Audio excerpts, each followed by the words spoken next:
Voilà, bonjour à vous, nos fidèles téléspectateurs de Lokole TV. Je vous aime beaucoup. Je suis là pour les comptes et un magazine Le Réveil. OSP Sarabino, magazine Yabokundoli, magazine Permetarabino, Webama et Mabombama. Toujours na sito Kitoko Lokole TV. Na souci toujours la OSP Sabino, fidèles téléspectateurs, fidèles internautes de l'Abino et trop.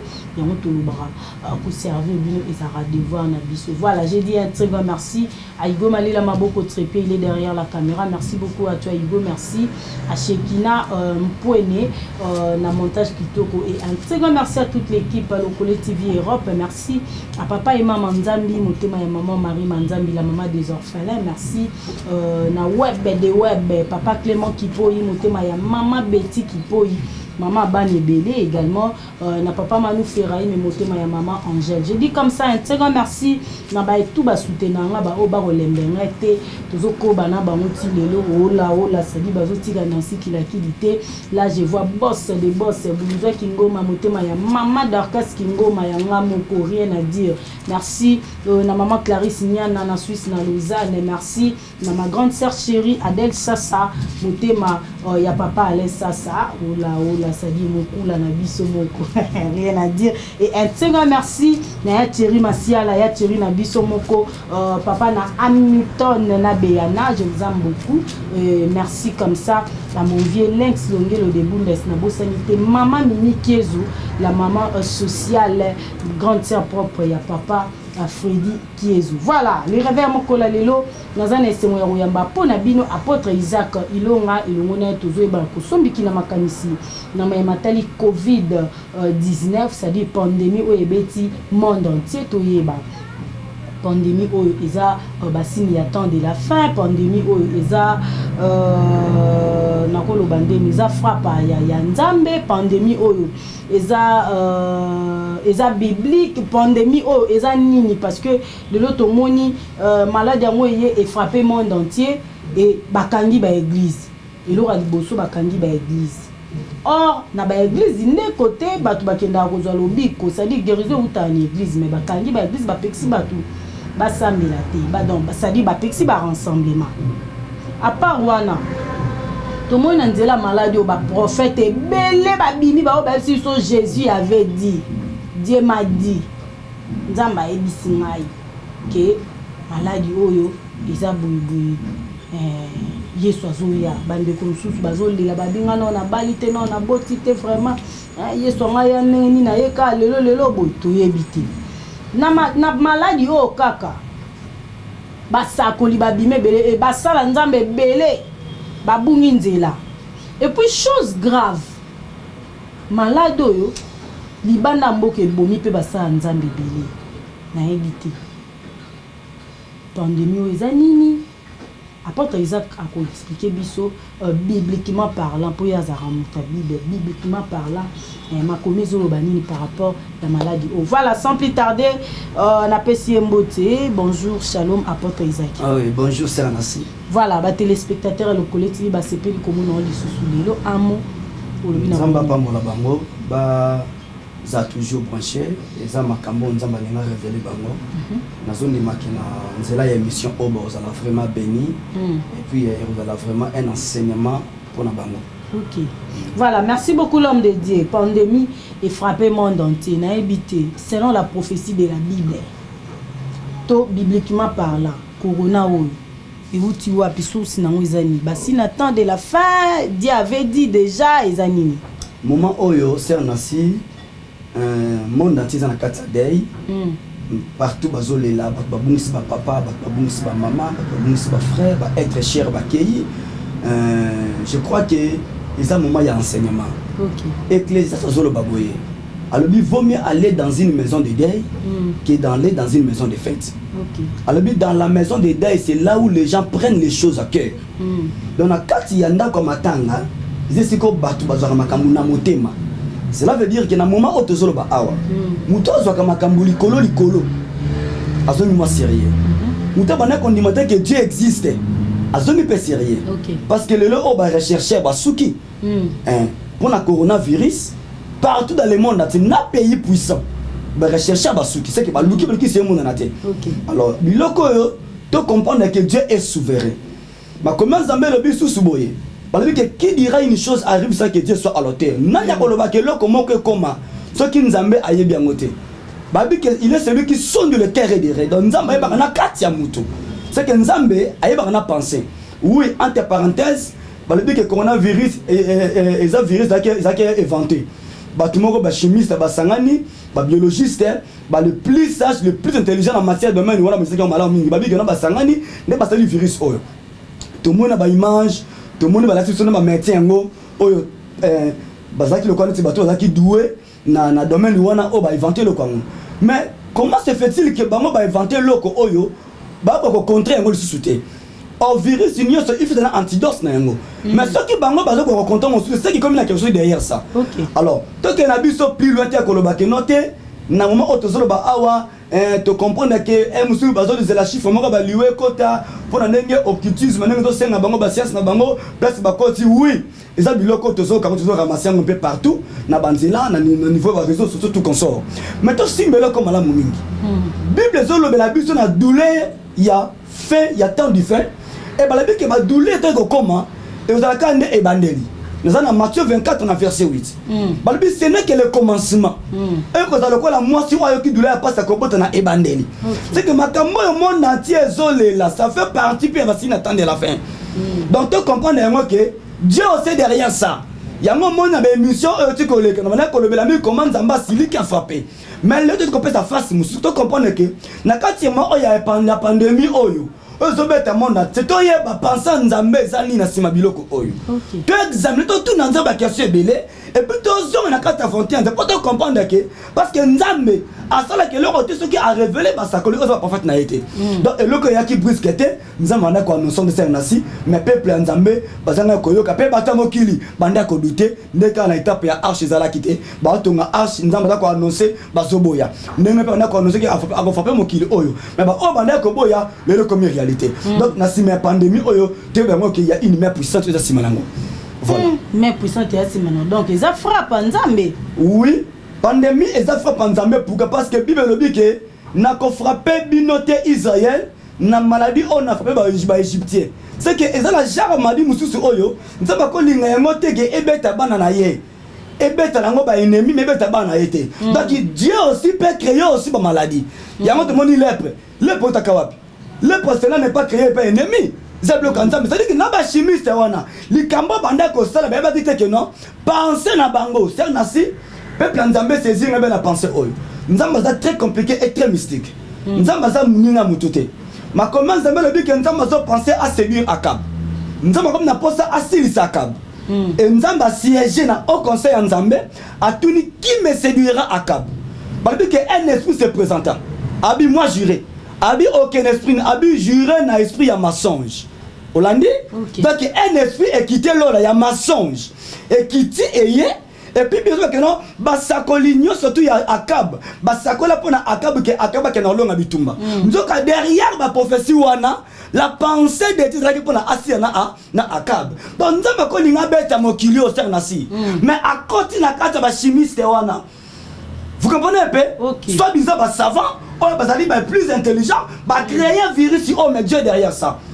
Donc là yo nzambe aye nango pour que na ba président ya monde entier. Ba dirigeant au bazali le connaître autorité morale, il y a monde na monde entier. C'est-à-dire que pays puissant ya monde entier. Ba comprendre que nzambe ça souverain et puis tout bon on a mis na biso.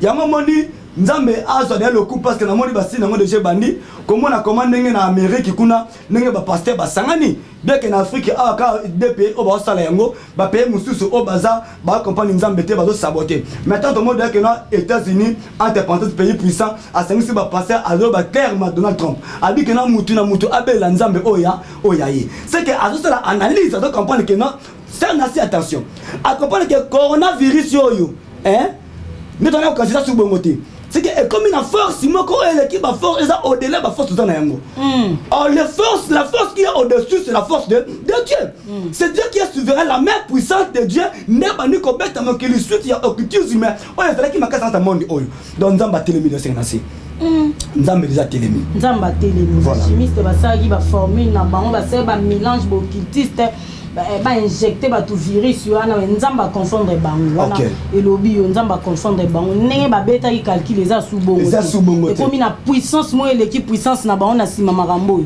loko la puissance ou l'équipe ba puissance na bango na sima makambo eye c'est que malade au fait frapper ba na nzambe te mais lelo to moni contraire ba pasteur bazo kuva ba apôtre bazo kende na ebité ezaka na volonté nzambe to Moïse azoloba enseigne-moi de mieux compter mes jours enseigne-moi de mieux compter mes jours. Chacun de nous a un nombre de jours où nous avons na minute où nous avons enseigné. Ceux qui nous apportent ce qu'on a dit, ceux qui ont dit le coronavirus. Vous comprenez un peu hein? Pendant la minute où nous avons surtout, nous avons malaria à souter. Il y a typhoïde à zaté, il y a sida à zaté, il y a diabète à zaté. Corona kaka. Te mais ma pasteur on a dit que corona. Kasi on a zolo baté. Est-ce on a bien kosi. De gens qui bay moko mutu moko akufi o aza koni ba lebi kena akufi na madi boya c'est normal non. Ke ba ka cirrhose des fois même ça rappelle poumon. Mais le ça ya corona. C'est-à-dire que pour le banini bo c'est nasi. Tant moi ça que enseignement de mieux compter mes jours, c'est que mutu na mokili atana nombre ya jours nombre banini na oye fa pas kufa. C'est-à-dire que la fin de sa mission. Parce que Mosala Nzambe soki akufi, aya sali Nzambe ya solo. Apocalypse chapitre 11 verset 1 verset 7. Parce que Nzambe kotina les deux oins, les deux oliviers. On va côté à Israël. Babi ceux qui va côté à Israël à la fin de leur mission. La bête va les tuer.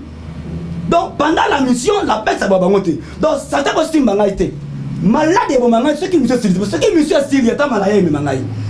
Ça veut dire que les gens va pasteur Bakei oui.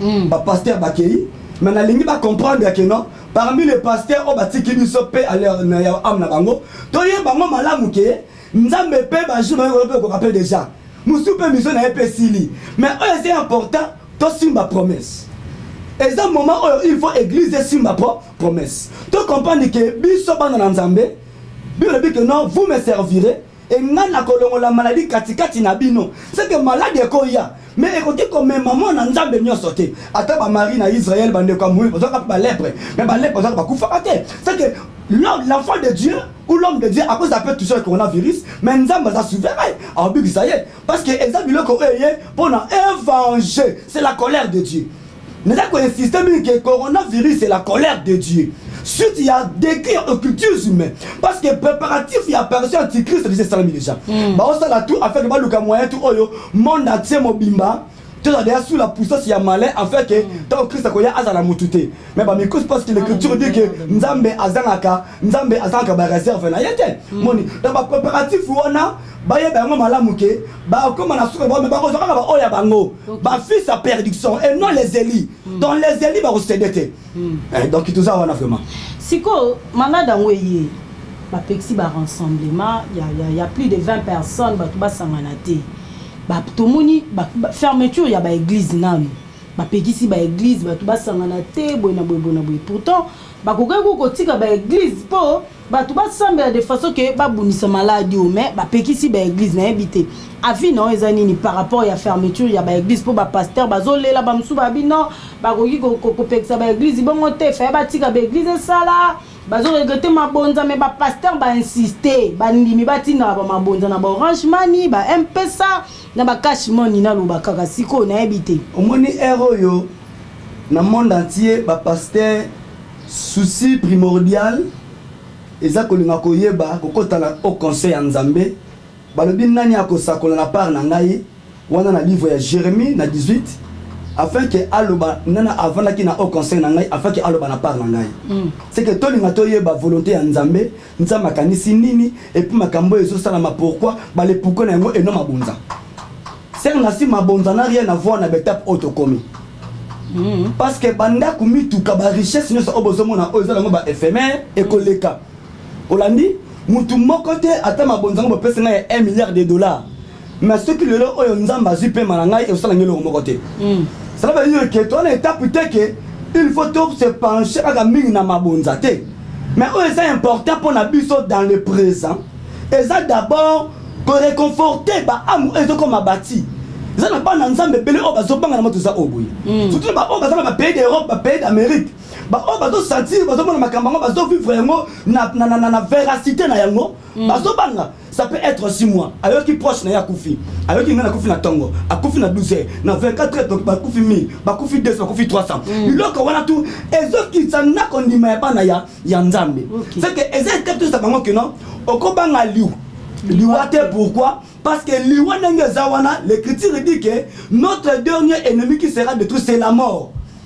1 Corinthiens chapitre 15 verset 21. Donc tu comprends ma penza liwate mais moi na nzambe na étape au pasteur il faut aller pour réconforter ko augmenter souffrance na ye ko bisa que non étape to commis na dernière heure to commis na étape boye minute haute zala boye pour na elo boye comme la haute mais ça étape peut-être tinda un peu donc ça boye et puis c'est national souligner le ko parce que c'est important bakangi ba église oto bon to moni bakangi ba église yango pousser ba pasteur basala nini batina bambongo na batina basala bambongo ba MP ça na arrangement tout ça mitibiso na Congo aloka ba osala yango mingi ne yango simbi po wana non ba muke boye pasteur mo côté na kata monde atie azaka pabo kana église otangana na livre ya Matthieu chapitre 16 au verset 17 jusqu'à verset 18 mais simba ka ba boye alors et moi alors je te dis ceci wana Christ sur la pierre. Alors moi, je te dis ceci. Alors tu es Pierre. Et sur cette pierre, je construirai mon église. L'église est un pasteur individuel. Le quoi la bise de la communauté chrétienne la même personne de l'Éternel. L'église n'appartient pas à l'apôtre Isaac Ilonga. L'église est ça qui appartient à Nzambe. N'appelle nazali kaka travailleur. Nazali ouvrier na kati ya champ. Bilanga ya mukona ngo ezali Nzambe yemoko.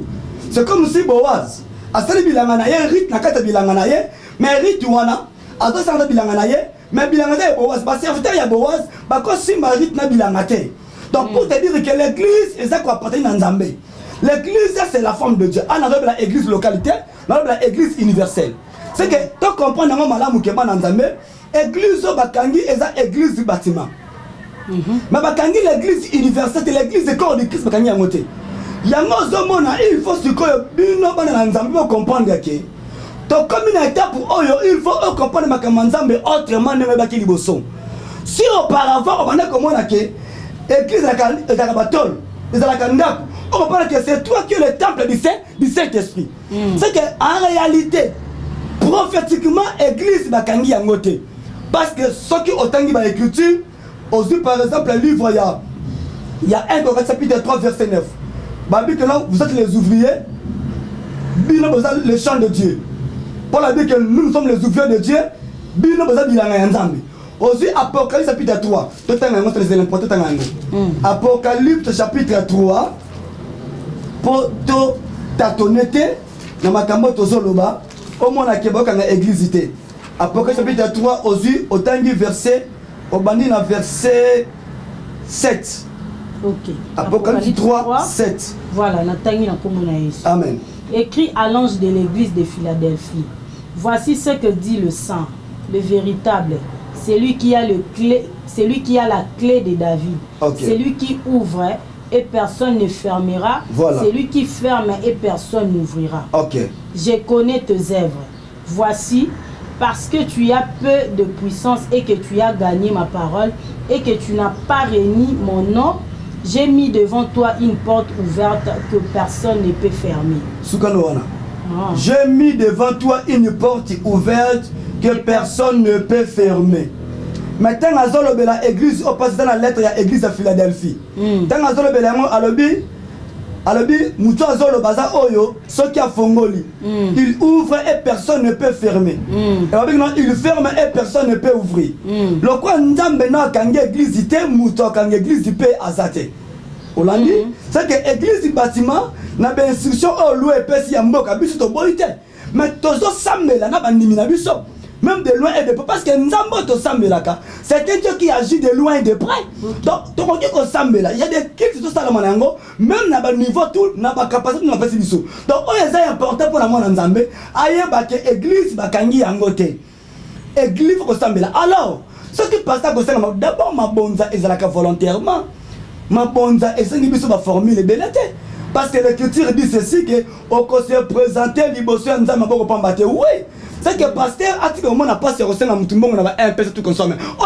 c'est important pour la biso ce qui quitte salami ce qui mutambo qui va faire offrande na ye beaucoup même faire offrande n'était parce que ba bateka na apôtre c'est que temi ma bonza akamu ko boya siko ma bonza au monde siko comme qui tu c'était mais oh c'est important qu'on look ba formule belete donc moi nzambe oh ça conscient c'est important yo dispenser message à nzambe c'est-à-dire yo prêcher parole à nzambe oya simbi na motema na ye oya kolinga sala pona osala pona yo mais na beki c'était kolobake soki nzambe afongoli muto okanga azate c'est que bakangi église bâtiment mais l'église corps du Christ bakangi yango te parce que nanda to samela bandaku na musika bande bazali banda ya mboka bazaba na kasa mboka on prie et on continue à couper ça enseignement.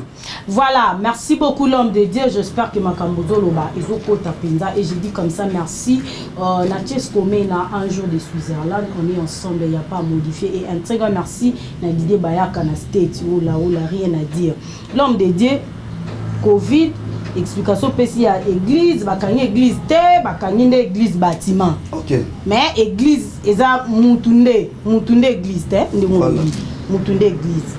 Siko lelo yo tozomona pays lokwa Italie eza pays moko boye oyo biso nyonso toyebi ke kuna Vatican ezalaka kuna. Balobaka na biso balobi papa aza kuna c'est-à-dire papa aza représentant ya nzambe. Voilà. Na se na mokili azalaka kuna. Siko ndeli malade oyo nana zanana. Hein? Nana zanana. Te yo kana question na ngana sisa. Siko ndeli malade oyo eye frappé comment nini et frappé Vatican ma classe nini Italie bato ba mort ezebele na Italie ba zanga ku place akokunda ba bibembe ezo kita te ezo mataka du jour au jour et pourtant ba yebisa biso ba bi papa za nzambe akoma ruti na niveau osala lisumo ke osenge pardon alimbisio ndeto yo karake salema bongo kuna po yende nzambe baza frappé makasi bongo ndeni c'est un assis omoni dans la prophétie biblique ya momoni ba pasteur batei mabala batei ba voyage batei ba mbongo mituka ba immeuble ba bosani ko expliquer peuple nzambe la prophétie biblique. Mokilo somona oyo eza sous la puissance du malin selon 1 Jean chapitre 5 verset 19. OK. Le monde entier est sous la puissance du malin. Diable azana ba représentant na oyache. OK. Notre Seigneur Jésus-Christ ataki ba représentant na ye obazali les 5 dons ministériels. Cela veut dire les apôtres, les prophètes, les pasteurs par rapport à badon oye kolo ebaki na kokabola. Et lors motango zo makambo ya Vatican a epesi na pasi. Olobi ke un pape François yende azalo kola nzambe nde baloba ndenge bango balobaka azo représenter nzambe par rapport à religion catholique. OK.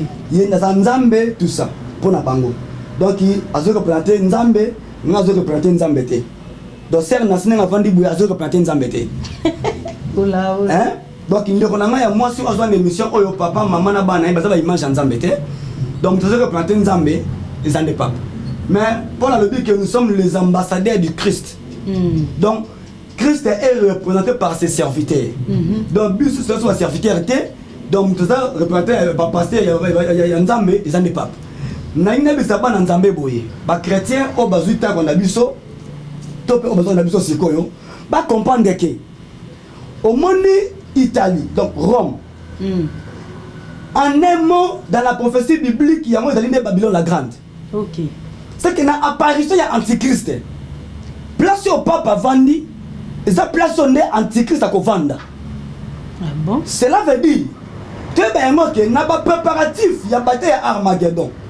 Parce que Christ est vaincu à la croix de Golgotha. mais alaki biso akoya akozonga siko ntango yesu akozonga yesu azozonga pourquoi yesu akozonga mpona kozwa église mpe koluka moyen ya kodestabilize oyo eza royaume yene mpona aétablir royaume na ye yango wana prophétie ya Daniel 2 parce que bana nzambe bakomponaka makambo malamu na livre ya Daniel 2 azoloba boye alobi une pierre oyo s'est détachée sans le secours d'aucune main et il a frappé statue à Nebuchadnezzar na makolo tant que frappé statue à Nebuchadnezzar na makolo babi statue yango epanzani tango epanzani libanga wana et comme une grande montagne yatuni alors qu'est-ce que cela signifie babi si montagne oyo c'est le royaume de tout puissant si comme makolo ya statue à Nebuchadnezzar na ye a pour comprendre la prophétie biblique oyo musala oyo zoko sala pe oyeba Pape François na l'ordre mondial balinga basala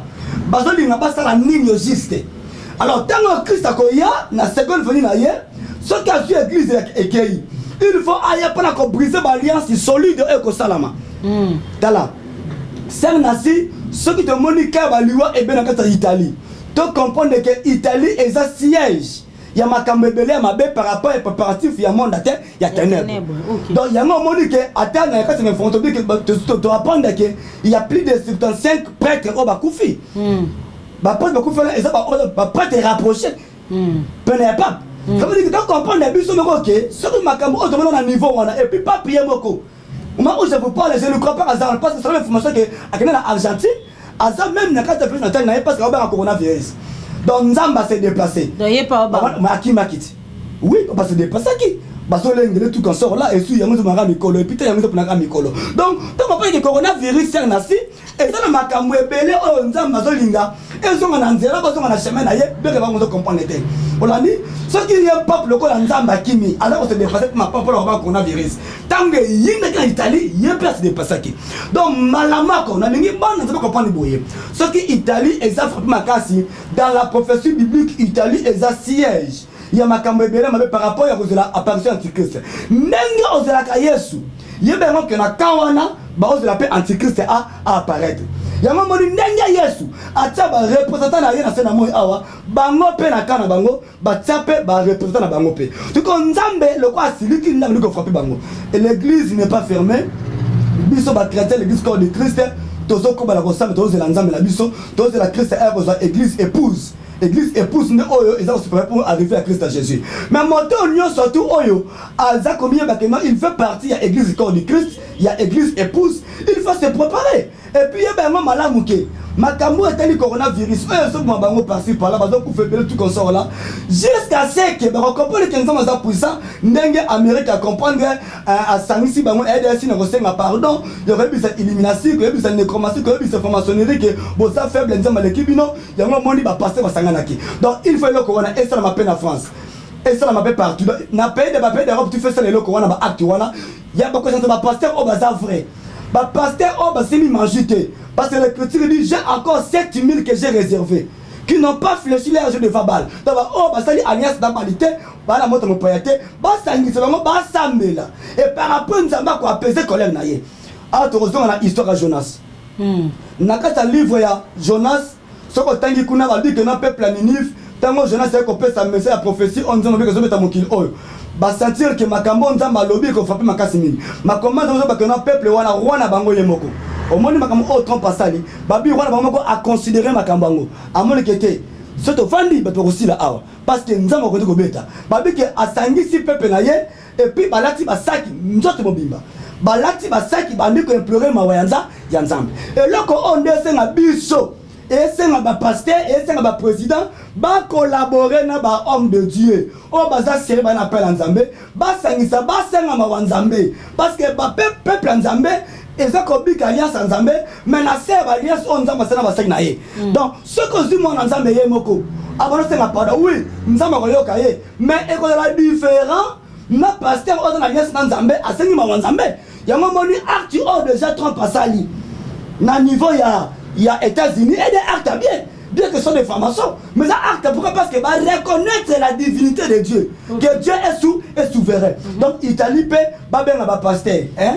Bon quand nous sommes pas prêtre catholique, pas pour faire la sonité le bateau bien ba pasteur to sambela to senga mawaya ya nzambe atika pe ki tuana vide et c'est parce que ceux qui muta sumuki a sengi parler bien limisi muta beli corona ya sembla bika so bikate donc pour dire que ça nzambe te donc ezata oyo ba considérer les hommes de Dieu ba benga ba pasteur ba sérieux et puis ba les nzambe Dieu nous dira allez tout ça là ni voilà merci beaucoup l'homme de Dieu to kamakas to kaboy déjà et ça maille le pain le quand tu comprends que non tu as un poste à soutien à bango makasi na ba ventilateur na ba split et ça ko sunga biso et vous appelez moi quand pas molipo na bango parce que ma commis que na muto tout a ko sunga mosala nzambe nza pas ko sunga été mais na singa nzela un peu certain nzela orange humanité donc soutien o alinga a ko sunga ventilateur na ko sunga note na split na ko tin na ko ça que ce soit nzamba lo la to ko pambo voilà merci beaucoup papa par exemple tokipo et tanga et ko na to ka boeza kanda.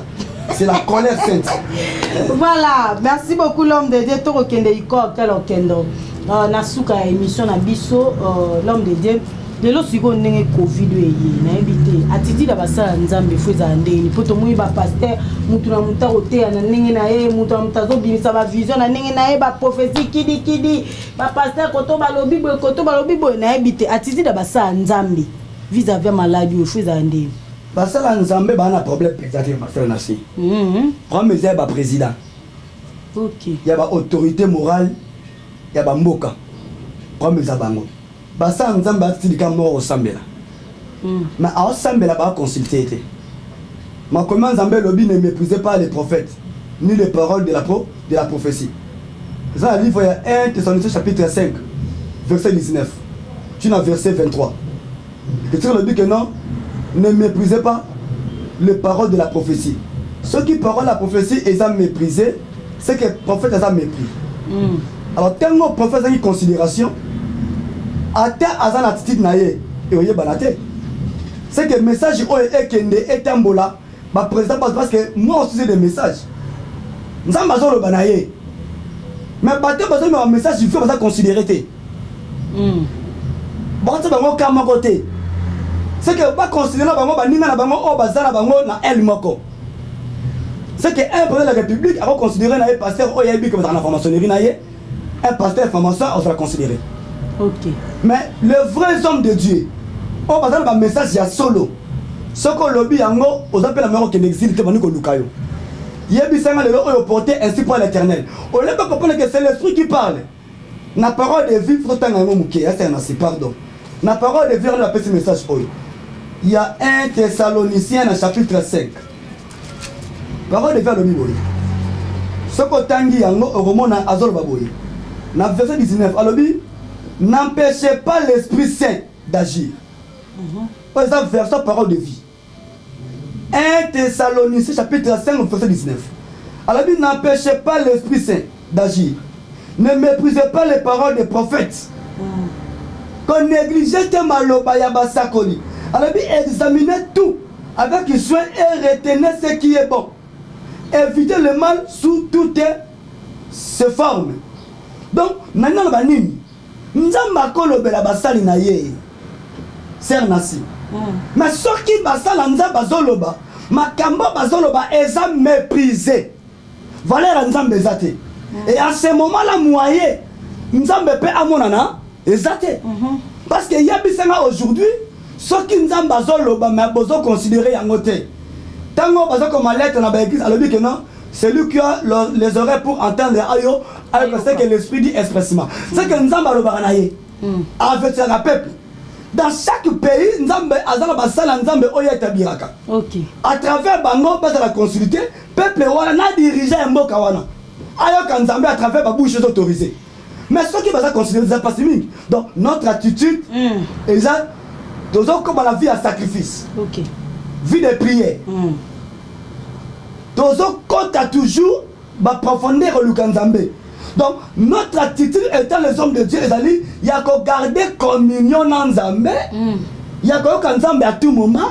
Pour toi, on ne peut pas y a peuple. Na maté ya ubangisa te pour les autres moi prophète babiye soiseau ya bobon la mitema Jésus revient bientôt batumsu ba comme banga babio amsu toko ma pe 2022 te yeso ya oza de ba sina temps de la fin ba pasteur musu azo bangisa pe na maté place na mona ka mabe pesa pesa ka bané alobi akoya lokola moyibi en tout cas bandeko po bebisa kondima na biso te Paul alobi boye soki bolobi ke Yesu a sécurité c'est que notre foi est bafouée et puis na sengi bandeko pardon otika biloko wana ya tina 2015 tokoma 2015 2000 ans tokoma yango toleki 2010 2020 toleki yango biloko wana eza malamu te ndeko na ngai prophète en tout cas na mitema na point wana alaki biso boye alobi akoya malobi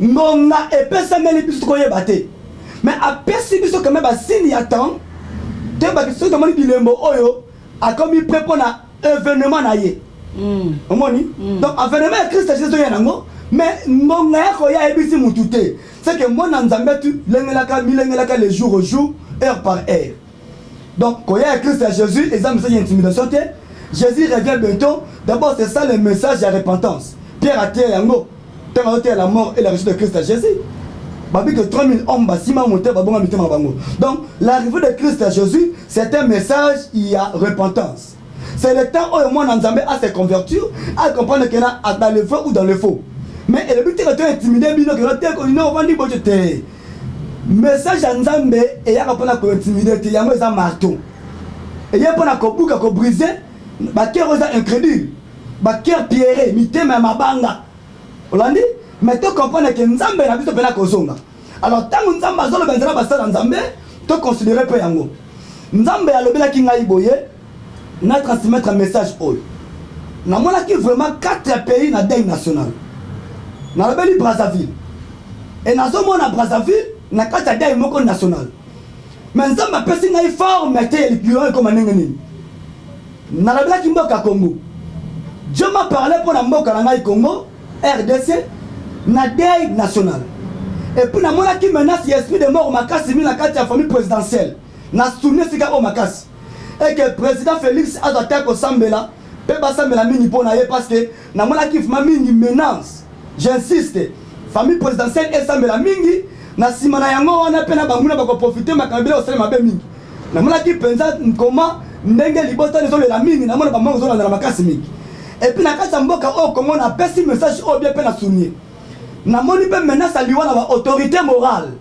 ya ba parti politique na zo ba ngo on na zali à politique parce que l'église est allée au milieu du village na ça un prophète un messager de Dieu na zo pe sa message o et na mona ki comment na 4 pays on ba zo na ba deuil national nzamba citele ngai Brazzaville pe na Congo les 2 autres pays n'est pas encore cité et révélé na koloba makambo na zo maîtriser te makambo nzamba lobi te parce que c'est l'abomination lui lobi que non nanya ko pesa message na part na nzambe ce qui est assiégé qui était na au conseil na ngai c'est que un prophète est celui qui prédit l'avenir et puis na pia ki message moko boy parce que mon message attention te koloba ke na 2023 na somo na vraiment catastrophe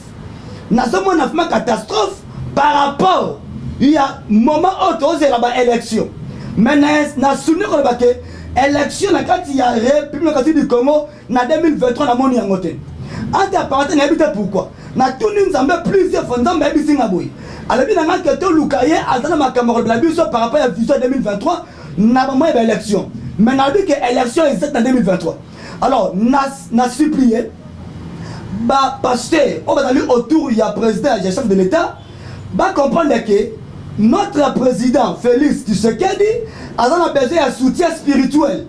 Na fongoli parenthèse de combattre que non, ni a ça ce qui nani assemble ce qui wapi etalingate c'est notre président.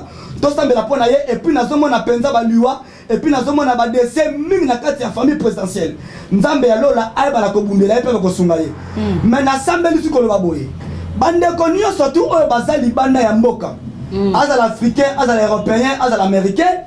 Na beti mbela kolobake na moment où vous allez si tu te sens que oza convaincu oza chrétienne sambela bisolongo toza ko sambela bandeko pe tozali ko prodiguer ba enseignement na bandeko nos enseignements continuent les églises n'est pas fermées ceux qui ba boy activité église et salama yeba ngo ke il y a des pasteurs au bazala en contact na ba membre na bango au bazo continuer ko prodiguer bango ba enseignement afin que fona bango kitate.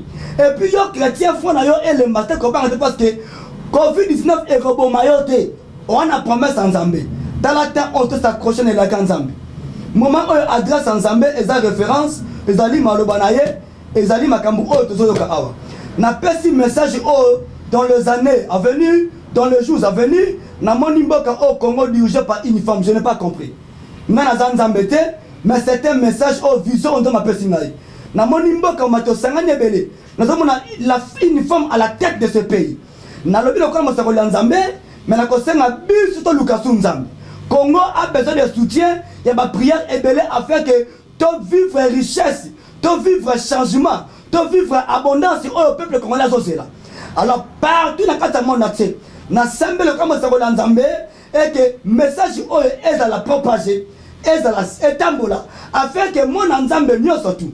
Ayeba que nous sommes toujours dans la prière et dans la retraite.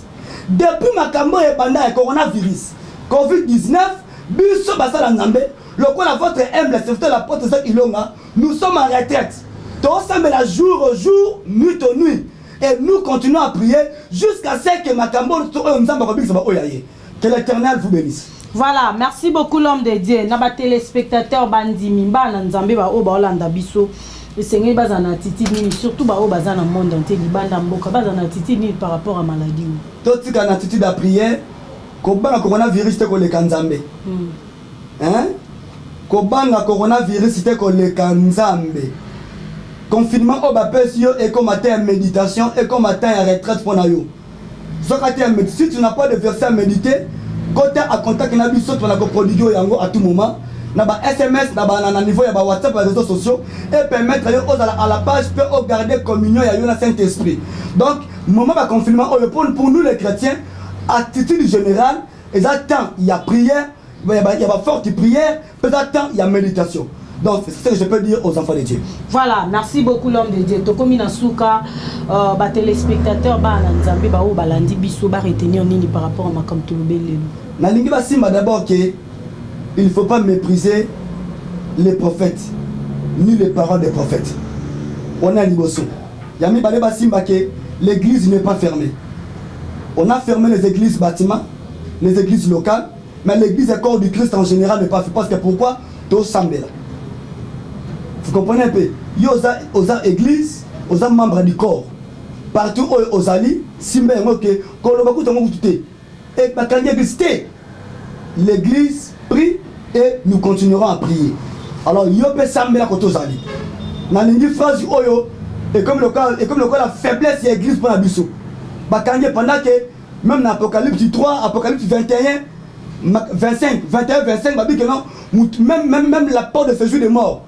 Et que jamais qu'on l'église. C'est-à-dire que l'église est allée fermeté et l'église est allée fermeté, l'église est impuissante, l'église est forte car les propriétaires de l'église c'est Dieu tout puissant, on a dit les souverains, on a dit les rois majeurs. Donc tu comprends que l'église n'est pas fermée, tout ça mais là toujours.